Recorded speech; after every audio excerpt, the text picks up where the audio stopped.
Hey guys, welcome to another episode of No Mama Grow Mama. This is the place where we talk about all things related to health and wellness for you and your family, which is pretty much literally every single topic under the sun. Today we are talking to Zelena, who is a self-professed traveling backpacking mama, and we'll get to what that means in a second because it's probably not what you think it is.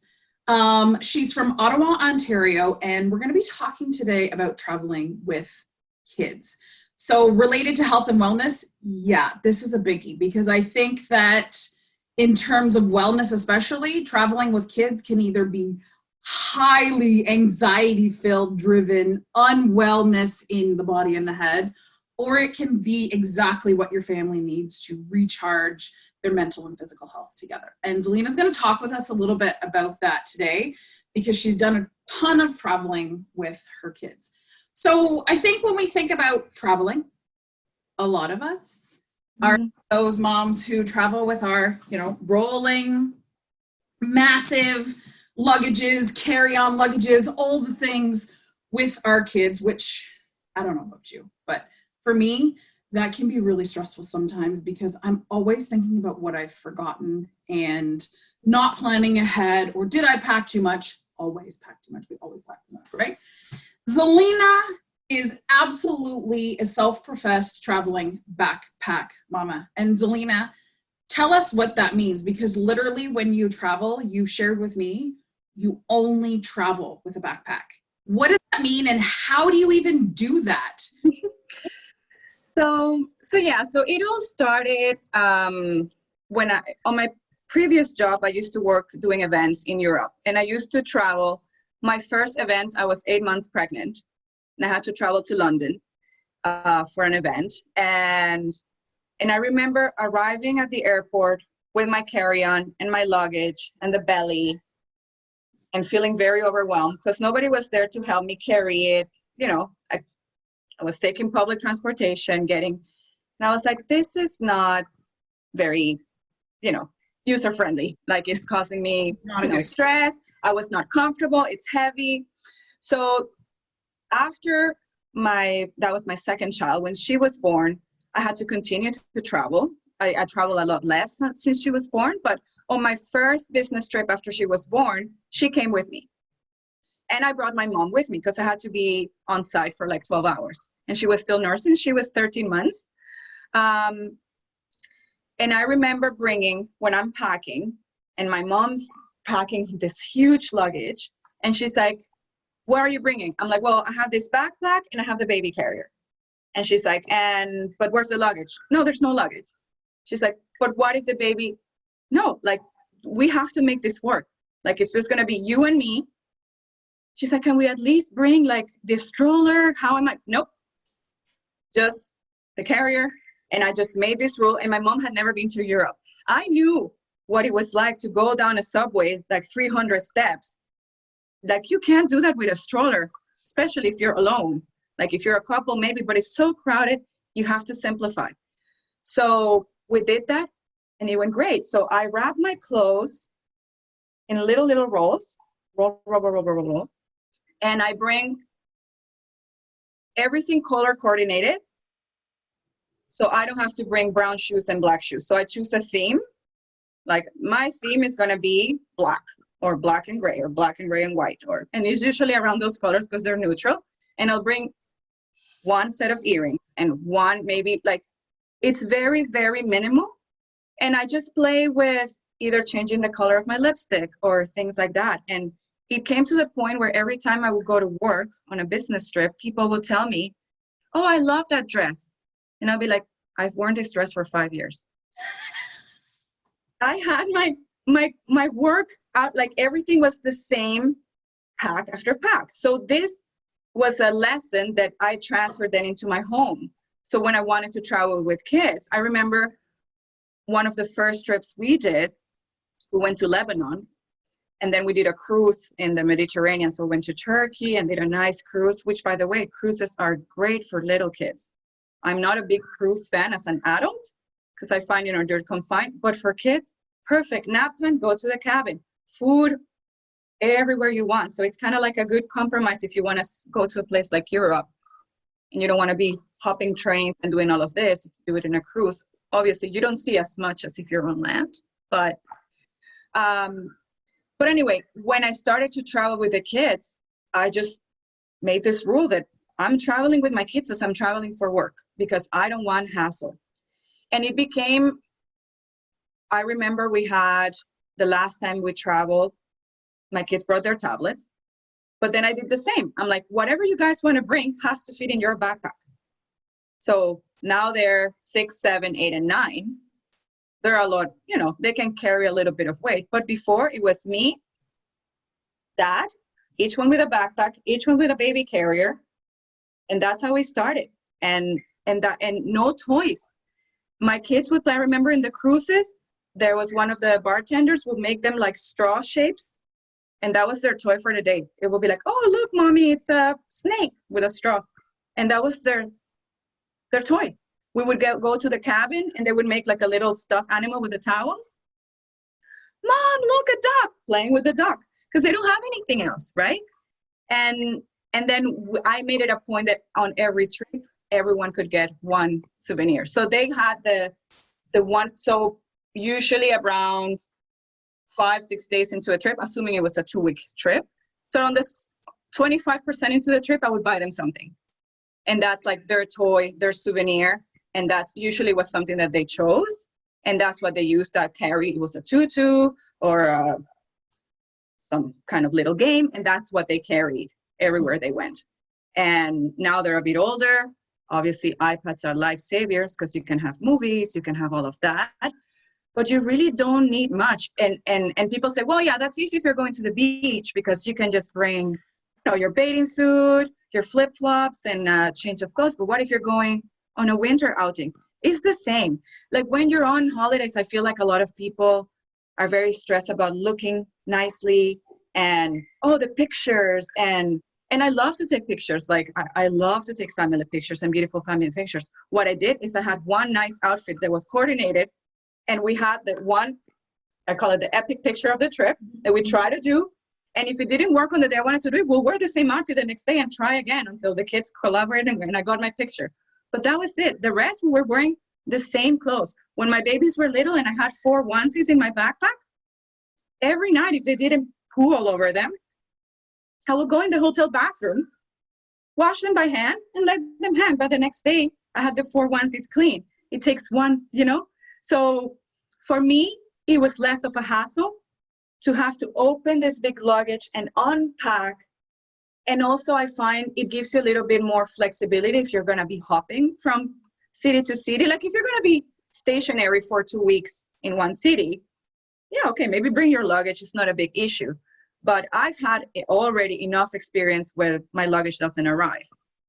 And then you don't want to be in that situation. So I haven't checked luggage probably in 6-7 years.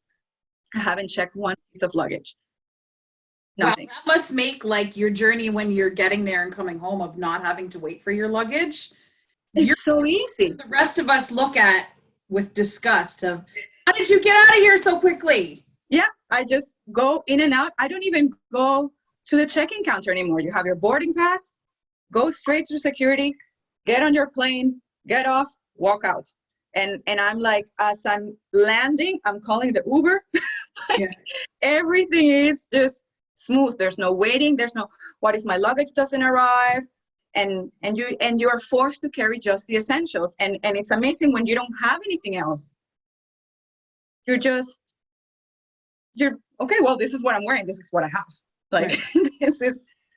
So then so many things come to my head as you're talking about that. And I was like, okay, but what do you do if you have a little one with diapers? What do you do if you have a little one that has, like, for formula? Like, what if not breastfeeding? So, what if you bring formula? What about medications? What about like when you're flying and you can only bring little bottles of liquids, like for shampoo and stuff? How do you maneuver all of that? Yes. With one backpack per person.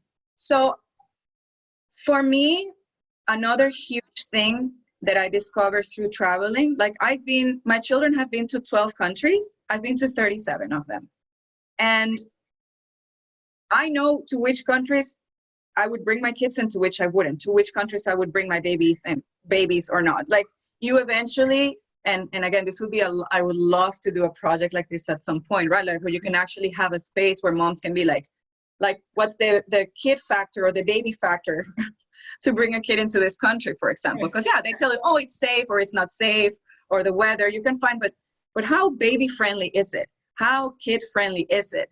Like would you feed your baby the formula there? Would you put exactly and I had the experience going once because I'm from Venezuela, and the last time I went to Venezuela with my kids, my daughter had just turned 1. There was no milk, there was no diapers. I knew this because I had family there. So of course, in that case, I had to bring, and it's funny because we brought the backpacks and I brought one luggage that had diapers and formula. That's all I had because my son was allergic to milk and he could only take soy formula on top of it. I'm like, how am I going to find soy formula in Venezuela? Right. So yes, this is starting with the premise that you are going to a place that has everything you need. Like if you're going to Europe, yeah, when I went to Europe with my kids, I would go to a normal pharmacy and buy diapers and buy everything there. I knew I could find everything I needed there. They have everything. But I've been to Thailand, I've been to Ethiopia. I wouldn't bring a baby to Ethiopia, you know, like same to Bolivia or places like that, depending on where you're going. And I guess that's first rate. Like the first question is, you know your family, know your needs, and then do your research and see how easy it is. You know, start with the travel advisories, like how safe is this country? Because you don't also want to be, like I remember being in Spain with my daughter and there's a lot of pickpocketers. It's not a dangerous place, but there's pickpocketers. And I had to, and a great baby carry story, Daddy and I had each kid in a carrier. And what we did is we opened the flap to cover the pocket, and that's where we had our passport and our money. And nobody's gonna touch you there. And you hear so many stories of people, because you don't wanna be because it's nice, you know, you're not paying attention. My mom got pickpocketed when she was with my daughter in Paris, and she got pickpocketed. This lady said she was gonna help her. And when she took her around, they took 300 euros from her purse. So it has its advantages to carry less things for safety, for comfort, and just for, you know, you just don't have to think about extra things like, oh yeah, bring the toy. And I think that for me, the main thing, it makes your children so open-minded and adaptable. Like my kids were eating octopus in Spain. They were eating goats. I don't know what it was, kebabs in Lebanon. That was what it was. So it really opens, and they say like, oh, your kids were too little. They're not going to remember. No, maybe they don't remember. And obviously they don't remember that my daughter doesn't remember half the country she's been to. But my daughter eats anything. Yeah. And she gets entertained with anything. So that's the perk that I see with traveling with children. So knowing where you're going, knowing what you're into, and being realistic in your expectations. Because every time I travel with kids, I would say, my goal is to do one activity a day. I was not museum hopping, walking, doing a tour, like with little kids, you can't do that. So when I had the chance, I would try to plan a walking tour during nap time. So if I could match that, so babies are sleeping, you're doing your walking tour, that's perfect. But you have to be realistic that kids are going to want snacks, they're going to stop, they get tired. So choosing your destination is very important, because you might have then the idea of a vacation is that it's relaxing, right? But I do think that we tend to be very narrow-minded when it comes to vacationing with children. And we tend to be like, either you go to an all-inclusive, or you go to Disney, or you rent a cottage or something. Like those are usually like in our world, mm-hmm. what we do. And there are beautiful places that are not expensive. A lot of people are afraid of like, oh, Europe is so expensive. Like I've flown to Europe paying less than $600 round trip per ticket, because I know what airports, like if you fly to Belgium, it's a lot cheaper if you fly to Charles de Gaulle, or if you fly to Heathrow. So you start doing, your research and you find the destinations, you find the cheap spots. It is doable. If you're not carrying luggage, then you can travel in the economic lines. You don't have to, because that's the problem, right? A lot of these airlines are really cheap, but if you check a luggage, then, there's $100 extra or 100 extra euros for every additional luggage, and then your prices are adding up. So it helps you save money. It helps you save time, less of a hassle, safer. There's no worry, there's no stress about, somebody's gonna, my bag didn't arrive or somebody stole my bag. Like, I had bags stolen from a cab. Like, the cab driver drove away with my bags. Like, I've had so many bad experiences traveling, but again, I used to travel on my peak 10 times a year internationally. So I learned the hard way, all the lessons, and I try to adapt to my family needs. And I said, I still want to travel, like, despite of all of it, I still want to travel. I see a lot of positives in traveling with children. And yes, it might not be the most relaxing holiday, but you can do it, and you can all enjoy it. Like, that's what I like to tell people. Like, it can be very enjoyable, even if you're not in an all-inclusive. And you just have to do a bit of research and make your life easy. Because if you want, like, I've seen people traveling with the playpen and the stroller and the carrier, because I'm like, yeah, because the baby only sleeps in the playpen, or she only sleeps here, and that's just going to complicate things for everyone. And I think the idea of traveling is to experience other cultures, to see how other people live. And you'd be surprised how people in the rest of the world live so simply. Like, I remember being in Sweden. I didn't have my kids then. And I was having lunch, and all the parents were inside, and they had the strollers parked outside of the restaurant while the babies were sleeping. And I'm like, the babies are outside, the parents are inside. They're like, yeah, that's just the way we do it here. Imagine, like, nobody would ever do that in North America.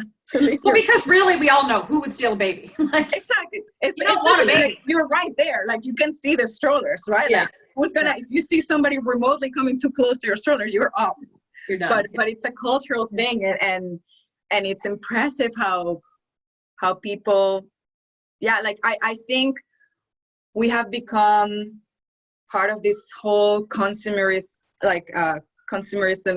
society, where everyone is, you just think that you need all of these things, like, you think you need the stroller, and you think you need the baby carrier, and you think you need the bouncy thing, and you need this, and you need that, and you need Sophie, and you need the teether, and then you say, well, I cannot travel if I don't bring all of these things that I need, because my baby needs all of these things.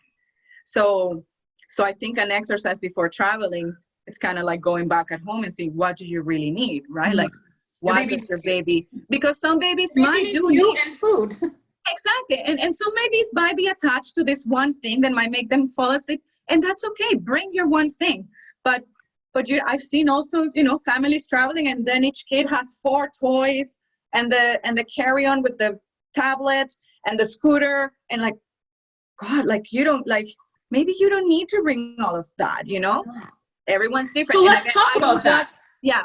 Mm-hmm. Let's talk about that. So when you started really scaling back on what you brought, when it caused you stress and you said, nope, I'm making a change, what are some of the things that you saw yourself that you needed to get rid of? I don't need to take all of this. I know you've mentioned, like, the big items, right? Like the stroller. What else goes in that luggage you can get rid of, you don't need? Yeah. So for me, to be honest, and again, this depends, because if you have twins or things like that, you might need it. But even me, my kids were 20 months apart. I didn't travel with a stroller. It was just so much easier to put the baby or the toddler. Like, Daddy would carry the biggest kid because he was a bit heavier, and I would carry the baby with a backpack each, and that's how we moved. Backpack, baby carrier. There was no open the stroller, put the stroller, and then to enter with the stroller in the airplane, and then the air that doesn't fit, so you have to put it under, then you wait outside for 30 minutes for the stroller to come back up to put the baby. And while if your baby has never used a baby carrier, it might be a shock that and it's used to a stroller. Mm-hmm. But I just find that, and that's where you maybe can start planning. If you think you're going to be planning a trip in 3-6 months, start scaling back at home. So your baby, if your baby's used to, oh, he only sleeps in the playpen, or he only sleeps here, try to switch it up, because first of all, most places you're going to have a time change. So your routine of your nap time and your food, it's going to change. So it's good to have children that can adapt to sleep anywhere. And sometimes it's impossible. Like, I've been to places where it's so loud, the baby's sleeping, they wake up, like, like, what are you going to do? But at least you don't need to set up this huge, or remove yourself from your experience. Like, oh, it's 2 p.m. nap time, let's go back to the hotel. So I just think that it starts with you preparing yourself for your trip mentally, and if you can, adapt, preparing your kids for it. So don't, out of the blue, cold turkey, well, now you're not going to use these toys, and you're not going to use it, you're going to sleep, and you're going to have a disaster of a trip. If your kid's only been sleeping in a playpen and the stroller, and all of a sudden you say, well, but Zelena said just bring your baby carrier, that's not going to go well. My kids were used to being in baby carriers, and we had a stroller too, but we used the stroller for walking around the block and things like that. I never really used my stroller for traveling. And then you go to places too. There's so many websites nowadays for babies where you can rent all of these things. It's kind of like an Airbnb for things, for babies. So if you do need a stroller, maybe you might not need it for the whole trip, right? Maybe you're doing this one particular outing or trip or something that it would be easier to have a stroller. Rent a stroller for a day, or see if some places you can buy them and use them for a day and return it. Or like, it's about being a bit creative. See if you're like car seats. I traveled with a car seat once, and I never did it again. Because first of all, once your car seat has been in an airplane, they say it's considered as it's been in a car crash. Really? Yeah, because if they put it in the with the luggage, it's just bouncing up and down. There's no secure place for this car seat. So first of all, so they're saying if you're doing that, imagine that you have already been in a car accident. Right. That's interesting. I've never heard that. That's an interesting thing for families. Again, a booster seat is different, right? Because even the booster seat you can bring on the airplane with you, and the kid can sit on it. But again, it's just an extra thing to bring. And I never traveled with a booster seat. And that's where I also did my research in a lot of these countries. And yes, I know that it's safer for children to be, but a lot of these countries don't use car seats or booster seats or all of that. So people look at you like, like what? I remember being in a country, it was in Germany actually. I had my baby, and the taxi didn't have a baby seat. And they send one of the taxi drivers. I had to wait a bit longer, but they did send one 10 minutes later with a baby seat. And I remember later thinking, well, these are things that you can kind of prepare ahead to, like do a bit of research, see if it's mandatory to have car seats and booster seats in certain countries, if things like Uber or taxis will have one. Because I remember even in, I think it was in London, when you booked, and you could ask for a car seat when you book your Uber. So they know to send a car that has those. Right. And I would say that's pretty mumuch it, traveling with kids in a nutshell. It's really the big things to get rid of. The big things, yeah. Toys, anything with batteries. Because first of all, it's annoying for other people. If you're going to be traveling, taking public transportation, your kid's there banging this thing that has oh, McDonald had a farm. Yeah. You're driving people crazy. And I think it's also important to think about others when you're traveling. Yes, you have a baby. And I remember I was in a plane traveling from Spain. I think I was coming back to Canada. And I had my baby, and it was about, it was her nap time. But the plane took a little bit longer to take off, and she was cranky, and I was they recommend nurse your baby on takeoff so they don't have issues with their ears, and I knew she was going to fall asleep, so I was trying to entertain her, and she was screaming her lungs out.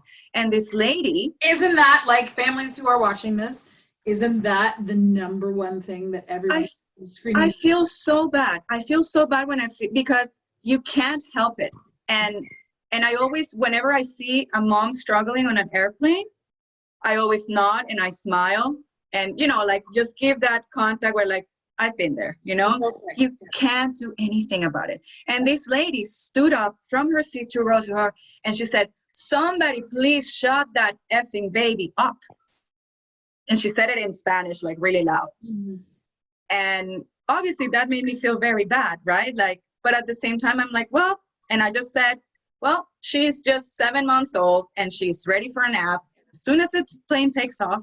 And it's, in effect, like the plane took off, she nursed and she slept for 2 hours on my lap. So it can be a challenge to travel with little ones. Every age has its challenges.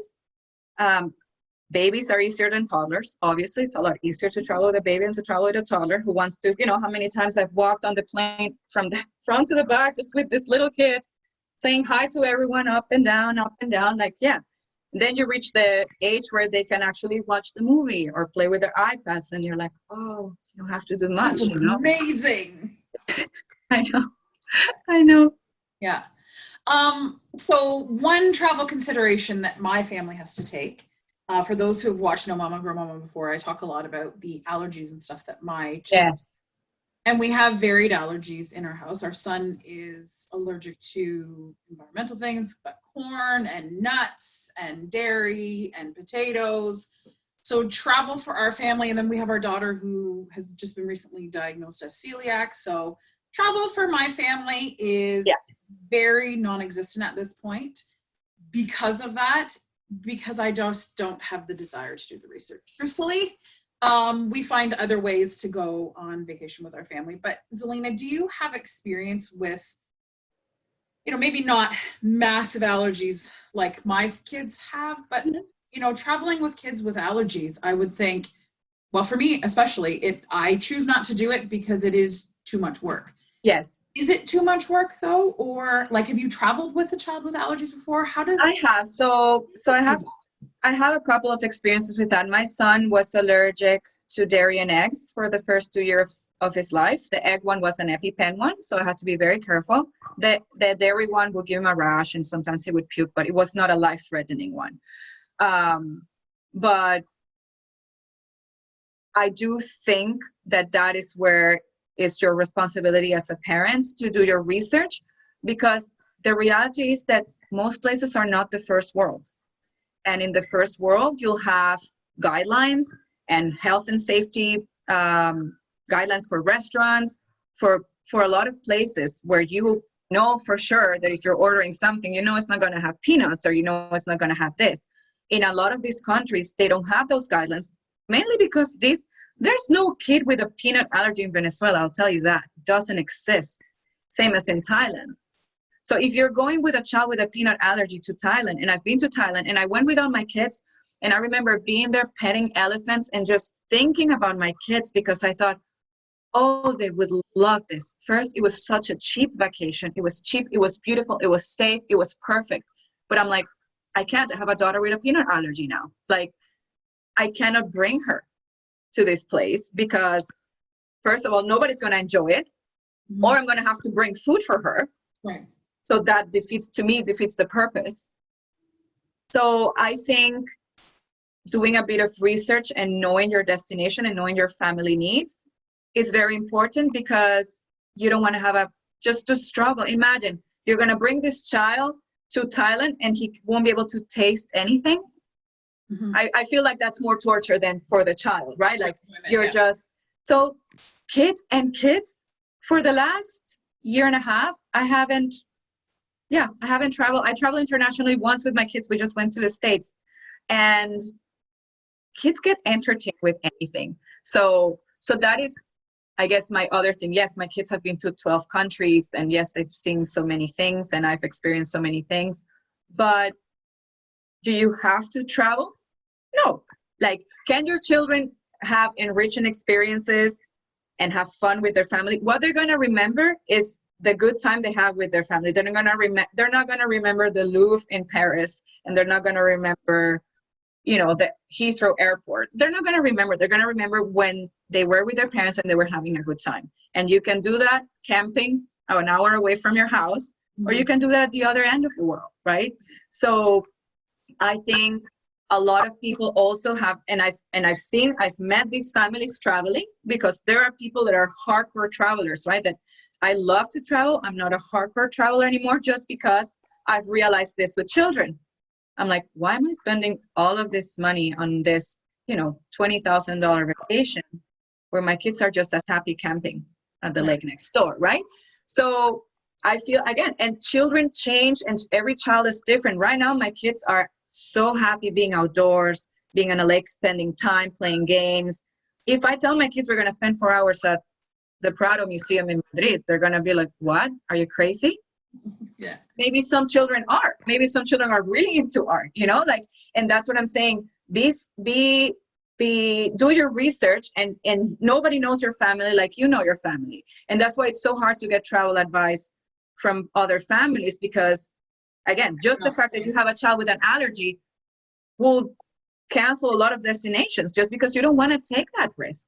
Mm-hmm. And so if you have a child with a peanut allergy, what would be the first thing you would look if you wanted to take them to another country in terms of especially food? Is it going to be safe for me to bring my daughter to this country? How would you begin that search? I always start with Lonely Planet. Lonely Planet is my go-to site. Every time I want to go somewhere, I'm doing a bit of research, I start there, because they have so much information. And then I try to find their blogs from people who live there. Like, I remember when I went to Germany with my daughter, again, I had to go for work. My mom had to come with me. I discovered just by finding blogs that there are kinder cafes all over Germany. So you can go to these cafes that all have little play areas. And what I did is I just found 3 that were near my hotel. When I had to go to work, my mom would go to one, spend half the day there, have a coffee, the baby would be playing. And there's, right now with the internet, you have so much information, and everyone just wants to share their experiences. So spending 2 hours on the internet trying to look, and again, be a little bit proactive. And when you're doing your research, find good sources like Lonely Planet. Perfect. Like, everything that's there is not going to be a lie. And if you're reading blogs, check who this blogger is. Like, is this just one random mom who has this opinion, or is this something that is, conveyed by a lot of different people? Exactly. So, and if you do know people who have gone to this destination, ask around. How did it go with food? How did it go? Because a lot of times it's not even the food. A lot of times it's just the language barrier. Mm-hmm. Right? Like, you might like, and I think I told you a story before. I had this friend, she was allergic to ginger. We tried to do this whole explanation, do not bring ginger. They brought ginger on her plate. And then she's like, no, allergy, you try to do the universal, like, trying to explain to people. Took the plate, came back with another plate. She still got the allergy. They just didn't understand what we were trying to say. There was no ill intent. Like, they were not trying to hurt her, obviously. They just didn't understand what you meant. And imagine if you're there with a child, and something like that happens. Right. Which leads me into the next question then. Yes. What happens when you're on vacation with a little one, an emergency happens? Like, we are very, very spoiled, I'll say, in Canada, I think. Yes. For children and emergencies. It is a simple process. You put your child in a moving vehicle and you take them to a building and the doctors fix them, and that's it. You go home, right? Yes. I can't fathom that it's like that in countries. Have you had experience with having emergencies for kids in different? Yes. Luckily, personally, advice for that. Yeah, luckily I have not had medical emergencies while traveling. And I've been to, places like Venezuela. I've been to the Middle East with my children. And I've just been lucky. We try to be extra careful in the sense of activities, because I don't let my kids climb trees if we are in a different country, because I just try to limit the exposure to risk. And yes, still things can happen, but that's where also research comes handy. When I'm going to be in this town, where is the nearest hospital and how does it work there? Like, my cousin was traveling to Spain. She had a little one, and it wasn't the little one who got, her husband got some sort of infection. And she had to go to the hospital. The doctor said you had to come every day in China. So she had to go every day with the baby and the husband because he had to get a shot. And nobody understood each other. And she had Google Translate. And that's how, and every day for 10 days she had to do this because her husband had to take an antibiotic and they were not able to prescribe it for her to give it at home. He had to go to the hospital. So that was a trip for hell from her. She said, I didn't see China. I didn't enjoy this trip at all. It happened. So, and again, and it's one of those things like, well, what are the chances of that happening? You know, it's usually very low where you're going to have an emergency if you're being safe and you're taking precautions, right? Accidents will happen, but I feel that's where, you know, I always say, oh, I'm a free spirit. You know, I'm always kind of, you hope for the best. You're prepared as best as you can. And if something does happen, obviously, you know, I don't travel without travel insurance. Right. And again, know where you're going. I've been to Ethiopia. I would never bring my children to Ethiopia. Not children. If they want to come when they're teenagers and they want to come with me and volunteer and do things like that, great, welcome.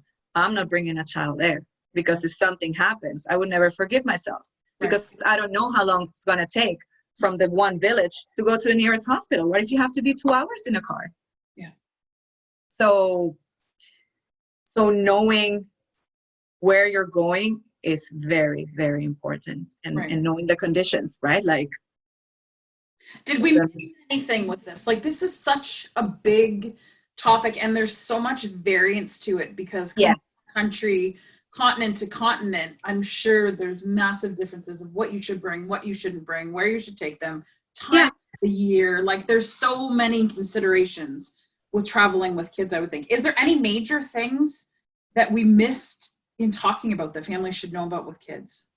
Well, let's do some recap. So you do your research about your destination. You try to prepare for the trip before going to the trip so you don't have to remove things cold turkey from your children. So you start, and you can start talking about it. We're going to go on a trip and we're not going to have all of the things that we have at home. You know, we're not going to have all of these toys. So why don't we try for the next week to just play with one toy or to play with 2 toys or see what we can do. I always had 3 crayons and a notebook in my backpack because I could do tic-tac-toe. I could, oh, here, I'm going to draw you a mermaid. And I would spend some time just doodling on this little notebook. And it's not heavy. It's not something that is going to take a lot of space. So it's about being a bit creative also with children. Little games like, you know, like I Spy with my little eye. Like, there are a lot of things that you can do to entertain children and also help them learn something new, right? Like, my kids might not remember all the, you know, the beautiful buildings they've seen and the architecture and all of they might not remember all of that. But at the time I would show them, like, look how pretty that building is. Like in Barcelona, look at all the flowers. Somebody painted flowers on this building. They're like, wow. And that's it. Maybe that's all they remember from Barcelona. And I'm okay with that. And I think setting your expectations is very important, because if you're planning a trip to Europe and it's your first time to Europe and you want to go museum hopping and you have 2 little ones, they're not going to let you enjoy it. So I always say, why become frustrated as a parent? Because you're only going to end up resenting your child at that point. If you are at the museum and you just want to see the Mona Lisa and you're waiting and then this child is screaming or having a tantrum or saying, I'm hungry, because they don't care. And I think that's something that it's important to mention. Remember that your needs are very different from a child's needs, right? So you might want to have some culture in your trip. Your kid doesn't, most likely, you won't be caring about culture for a very long time. Right. So setting those expectations so you don't become frustrated as a parent. And if maybe for a few years you're just traveling to places that are either in the first world with similar ways where you live, so that way, if that causes you stress, and that's another thing, right? It's you as a person. Are you a very anxious person, a nervous person as a parent that you think, if something goes wrong, what am I going to do? Then don't go to countries like that with your children. You're not going to enjoy it. You're just going to be stressed the whole time. So choose a destination that is going to make it easy. Like I said, for me, when my children were little, I took 2 cruises And it was a fantastic experience. I had never taken a cruise just because I thought, oh, cruises are for all people. I personally didn't want to, but doing it with young children was heaven. Like, it was perfect because we had the opportunity to hop on and off. If we got tired of the outing or the kids were, come back on the boat. If you're outside, go inside. We could take turns. Sometimes daddy would take a nap with them. Mommy's upstairs reading, tanning. And it gives you a little bit more flexibility with little ones. Same, like an all-inclusive. Like, yes, those are things. Are you going to get a lot of culture in an all-inclusive? Probably not. But what is the goal of your trip, right? And I think if we look back, in the end, that should be your basis for everything. What is the goal of this trip? Is the goal of your trip to have a good time with your family, relax, and be in the sun? If that's your goal, there's a lot of, like, then you're great with an all-inclusive, right? Is the goal of your trip to visit family who lives in a third world country? That's a different approach, right? Like, then you know, well, you're probably going to have a place to stay. You know, local people, that's very different. If something happens, they'll know where to take you. Mm-hmm. So I wouldn't go to a place like Venezuela. Well, now it's impossible to go, but in a normal circumstance, I wouldn't go to a place like Venezuela if I didn't have family there. I wouldn't advise to anyone to go to a place that does not have the same standards of living that you're used to if you don't know anyone, especially if there's going to be language barriers. Again, if you speak the language, I speak Spanish, I would feel comfortable. My children speak Spanish. I would feel comfortable going to Spanish-speaking countries with my children because I feel like if something happens, I'll be able to explain, I need this, I need that, give me this, get me that, here's the money, I can. But what if when I went to Thailand, half the time people, you know, they were very nice and very friendly, like some of the friendliest people, but there was a barrier. And if you needed something more than food or water or shelter, that's where you get stuck. Yeah. So add to that, or imagine arriving to a place. I've been to places where you open the water and there's no water. So now you're dealing with possible health issues where your kids they're not going to be able to wash their hands. And so I'm like, is it worth taking the risk? Imagine with what's going on now. Mm-hmm. Or being in a place where there's no water and there's no power or things like that. And you just don't want to go through a hard time. Right.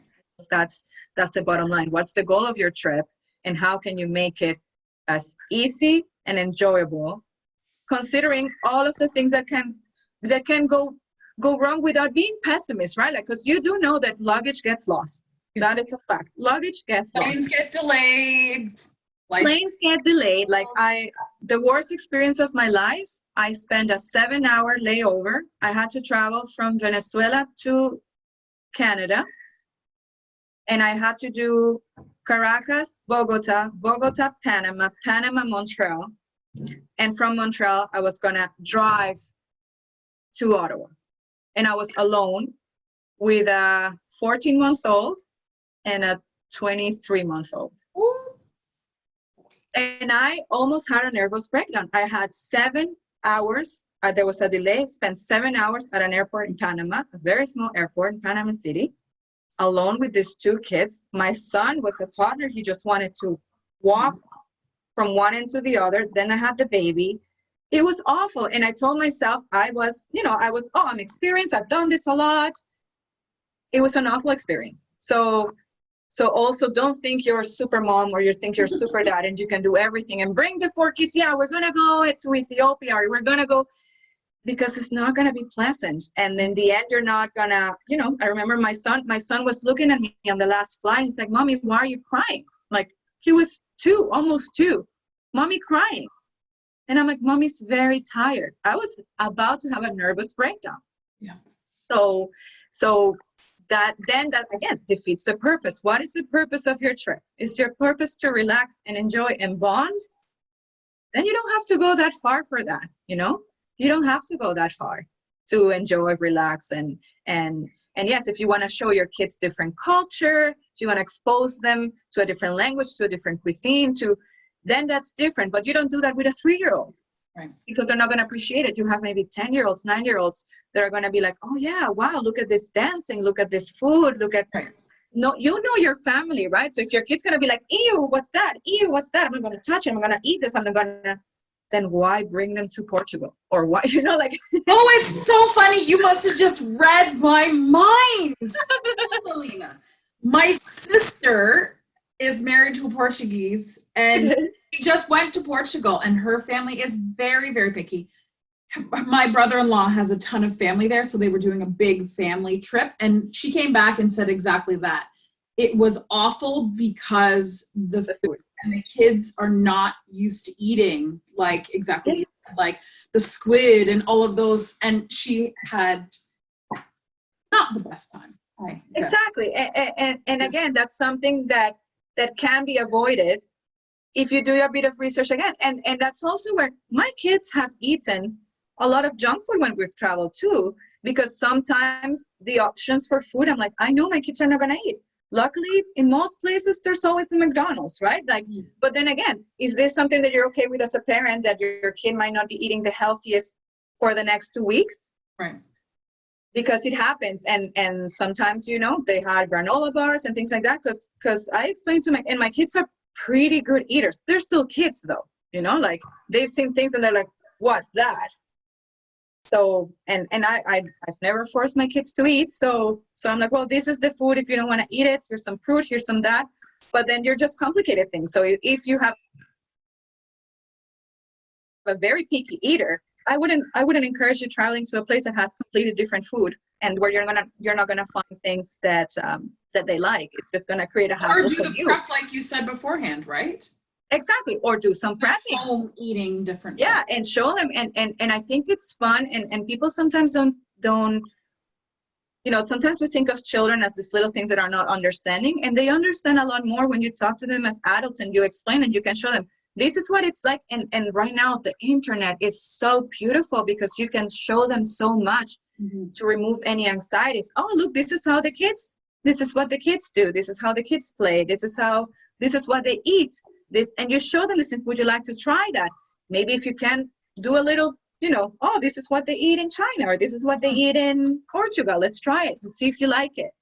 And you kind of prepare them for it. And then if they're doing it, oh, remember, we prepare for it. You knew that we were not going to have mac and cheese in Portugal. Right. So that's it. But you like cheese, and you like, maybe making a list of things that they like. What are things that you like? Okay, well, you like bread. You're like, okay, well, see, this bread looks different, but it's a bread with cheese. So I'm pretty sure you're going to like it. So that's where as a parent, you have to be a bit creative. But ultimately, the goal of your trip, and nobody's going to know your family like you do. And if you think that it's going to be a hassle with food, then don't add the stress to your life. Like, just, if your kid is a very picky, there's not a lot of kids are picky eaters. Like, it's not, don't feel, because, oh no, it's just the way things are, and kids grow and they become teenagers and we change. Like, I don't see, as much as you like to travel and as much as you like, you need to understand that the experience is going to be different if you're alone than if you're with children, and you need to adapt and set your expectations. And it's not setting your expectations low, because I don't like that expression. Oh yeah, my expectations are very low for this trip because I'm going with my kids. I still like to set my expectations. This is what I want to do, but my expectations are one activity a day. Right. And for me, that worked. And my activity could be going for lunch, or going for a walk, or going to the beach, depending on where you were, right? Or today I just want to go see this statue at this park. And I went, the kids were playing, they didn't pay attention to the statue. I saw the statue I wanted to see. The kids were there, and they just were tagging along for the ride. Right. So, and again, I always try to find places. I think Airbnb is great if you're traveling with kids. It's usually less expensive than hotels. It gives you the flexibility of doing some groceries. And then maybe you're doing one meal out, but then your kid, you're going to have some snacks. You can go to a grocery store, go with them, show them the things. Wow, look, everything here is in German. Let's see what, oh, but this is a granola bar. You like granola bars, let's buy some of these. And you involve them a bit. And it's also fun to see how people live in different, like my kids, I remember my son, the first thing he said is like, the store is so small. In Europe, we don't have this massive Walmarts and things like that. Like, yeah, this is how people go. And they don't buy things in bulk. They buy what they need for that day, and then they come the next day and that's how they live. It's a different lifestyle. So So it's always learning for them, right? They are going to learn. They're going to be exposed to different things, and it just depends on what kind of experience you want to give them, what kind of experience you want to give yourself, and what your goal is, because it's very different if your goal is to relax and if your goal is to learn, right? Or to expose your children to a different culture. That was fantastic. And usually we end this each segment with what are 2 things that you would want families to remember, but you have drilled that in for us in this episode specifically. The expectation and what you're hoping to achieve. What's your goal? That was fantastic. Thank you for chatting with us today, Zelena, about this. You're welcome. Experiences and tips and tricks and different country things to consider. Guys, I hope you found, even if you're an experienced traveler yourself with kids, I hope you found at least 1 or 2 interesting things from what Zelena had said today. And if you are not an experienced traveler with kids and you've been considering it, because I think we all want to expose our kids to new languages, new foods, new dances, just different ways of living outside of how we ourselves are living, no matter where you live in the world, right? So hopefully you found some interesting things there to take back with you and consider. And Zelena's reference for the Lonely Planet to start as a travel resource. Get out there and do the things and do it. Take Zelena's advice. Really figure out what you're looking to achieve with your and make your life easy. Try to remove as much stress as possible, because like I said, if you're bringing this toy with batteries and you're out of batteries, your kid depends on this toy to survive, then you're not going to have a good time, right? So try to remove as many variables that are potential disasters with your child, prepping them ahead of time, seeing why don't we try sleeping on the floor today? Why don't we try sleeping on this bed today? As you prepare for a trip, let's try to sleep on this chair today. You might be spending 12 hours on a plane, right? Or 6 hours or 7 hours. So prepare yourself, prepare your child, do your research, simplify your life, and set your goals. And I think you'll enjoy the trip much more, right? Exactly. And then you won't come back just frustrated thinking, I spent 10 grand, 20 grand on this trip and I was just yelling at everyone the whole time. Yeah, right. Exactly. Awesome. Thank you very much for sharing all of that, your tips and your tricks and your wisdom and your experience with us today, Zelena. Guys, I learned some great information from this. Join us again for another episode next time for No Mama, Grow Mama. We will be exploring all different kinds of topics this year. Make sure you check back next Friday to see what we're talking about next and who will be on our show next. Have a great week. We'll see you later. Thanks. Bye. Salsa, baby.